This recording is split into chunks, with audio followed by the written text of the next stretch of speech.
for our first presentation called Salient Features of Quality Service.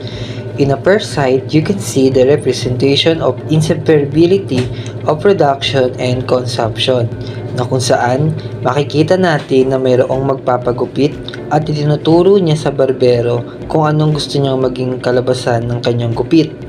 However, in this side, you can see the surgeon and the patient and it's called intangibility of service na kung saan ang serbisyo ay hindi agad makikita ng customer. Kung meron man, ito'y tinatawag lamang nila na basis. Pero ang tunay na resulta ay kailangan pang hintayin ng ilang buwan o taon. At panghuli, ito ay tinatawag na heterogeneity of services. The term heterogeneity describes the uniqueness of service offering, also known as variability.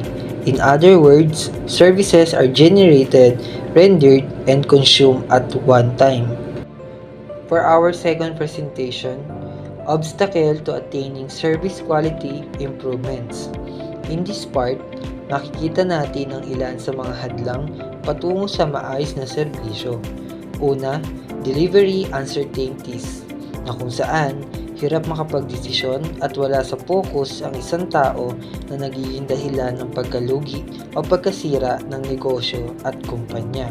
Pangalawa, ang lack of visibility, paniniwala para sa sariling kapakanan at hindi tumatanggap ng mungkahi ng iba at tila nagbubulag-bulagan at saradong isipan sa iba.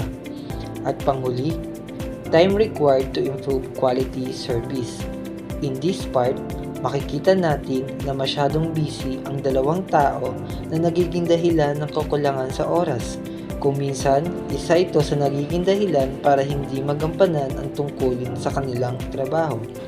For the last presentation, the three dimensions of quality service. First, the technical quality of outcome represent the actual outcome of service encounter wherein the customer give good feedback. Second is the punctual quality of service encounter.